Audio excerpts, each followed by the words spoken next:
The government's not going to come in and seize all the properties. No. They can't manage them. It would be a nightmare. You're never going to see pure socialism where the government owns the means of production. For sure. It doesn't work. Everybody knows that. Yeah. What you're going to see is a quasi-socialism, capitalism balance. Right? I almost feel like, remember that whole 2030 agenda where you'll own nothing and be happy? A lot of people think it's actually the government that's going to be like taking everything back and this and that. I actually disagree. It's the rich. Yeah. It's the wealthy that will own everything and you will be happy. That's what I think. Because here's the thing. This is what I think. Either, number one, it's only going to be the wealthy, or number two, the government's going to put something in place where the wealthy is going to have to get in bed with the government. They already are. Well, the wealthy, here's the thing. Fair, but I mean, it's coming down. Yes. There's going to be a waterfall effect where it's not going to be the billionaires that are in bed with the government. It's going to be even the property owners, like landlords, this and that. Like, here's the thing. Something's coming. This is the point. You have the option of getting into bed with the government right now. Exactly. I'm in bed with the government because I'm going to own assets that 100%. Are being put. The government's not going to come in and seize all the properties. No. They can't manage them. It would be a nightmare. You're never going to see pure socialism where the government owns the means of production. For sure. It doesn't work. Everybody knows that. Yeah. What you're going to see is a quasi-socialism, capitalism 100%. Balance. But it's going to be increasingly concentrated in the hands of the wealthy. They're not going to come and seize all the wealthy's properties. They they know what they're doing. They know how to manage the properties. Yeah. What they want is everybody, if you really think about it deeply, the more enslaved you are, indebted, the more the government has you under their thumb. It's control. Right? So when you own assets and stuff like that, you actually have more freedom. So you're a renter. That means you have to pay your rent. That means you got to go to work. Yeah. Forever. Yeah. You don't own anything. You can never get free. So if you really want to think at those deep layers, that's, whatever. Regardless of whether or not it's a government scheme, I don't know and I don't care. My point is that it's happening. Yeah. And it's going to happen. It's already happened in many other countries across the world. In Europe, nobody owns anything. It's all the rich people. Yeah. Everybody's a renter. They don't own their own home. We can't fathom that in North America. And maybe that's a plan. All these guys saying like, oh, things got to correct. Maybe they don't. It ain't ever going to correct. Maybe they don't.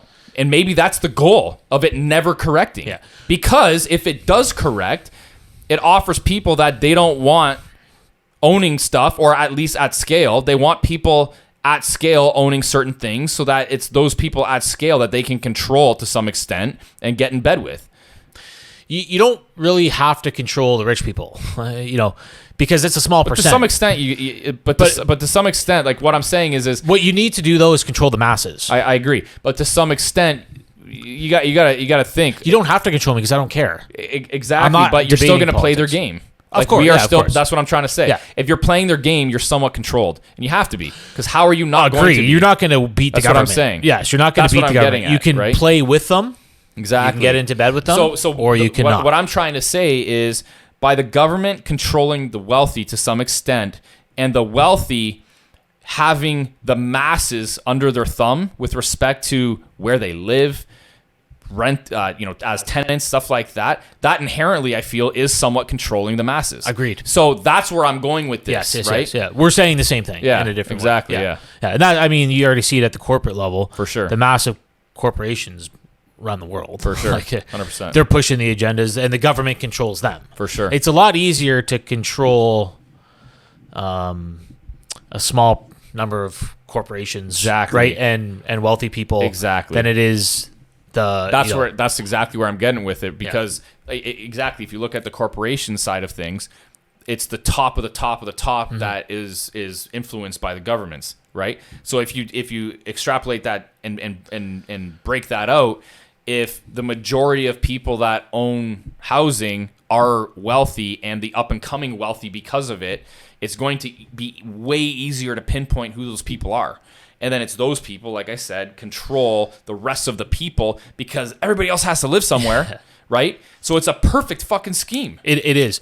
And they really, the way they control the wealthy is, as long as the wealthy are making money, they kind of don't really care. Exactly. And as long as, the poor and middle class will continue to blame the wealthy. Exactly. But the government doesn't care. Exactly. Because what the government does is they also blame the wealthy. Yeah.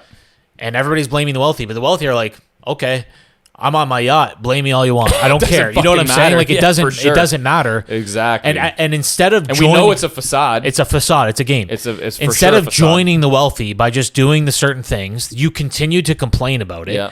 which I agree, it is messed up. I don't agree with this system. Yeah. It's messed up from the top. It's not me. Yeah. I'm choosing, okay, it's one of two evils. I'm either the renter for the rest of my life, or I'm the asset owner. I'm choosing to play on one side of the fence. I'm choosing to try to win the game or play on the winning side. I'd even argue that it's probably even more advantageous to not even like own your own fucking principal residence and just fucking buy rentals. Like rent.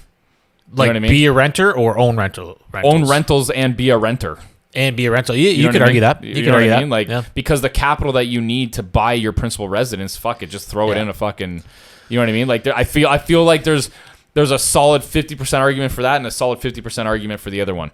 Unless you're unless you're a first time buyer. What you're not saying is, just be a renter forever and don't own any assets. What you're saying is, preserve your capital and own a bunch of rental properties. Yeah. You could definitely make that case. Because the cost of ownership is so high now, you can make that argument. Exactly. 2 years ago, I would say no, own your own. The rental is the same as ownership. Just own. Yeah. But I could see what you're saying. Yeah. I'm still going to continue to own, but I can at least. The problem is you need so much down now to make even any sense of anything. You can still do 5% down and whatnot on a principal residence ownership, but you have to be able to fucking service that. Servicing the debt is expensive. Right? So I definitely hear you. So this is an interesting topic, man. For sure. Socialism is coming faster, more furious. Mm-hmm. Ownership is getting concentrated more and more into the hands of the wealthy. You better get yourself onto the side of the wealthy as soon as you can. Stop blaming the wealthy. Start blaming the government. It's pretty clear that they're causing this. Intentionally, arguably even.